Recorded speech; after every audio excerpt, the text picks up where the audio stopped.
Hello, in front of me I've got Xiaomi Redmi Note 10s. Today I'll show you how to edit camera modes. Let's enter camera and tap on more.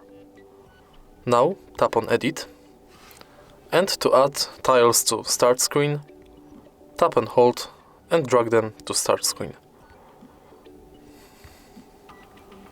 Accept. And as you can see, these modes are available in start screen. To remove them, again go to more and remove them from start screen to more features.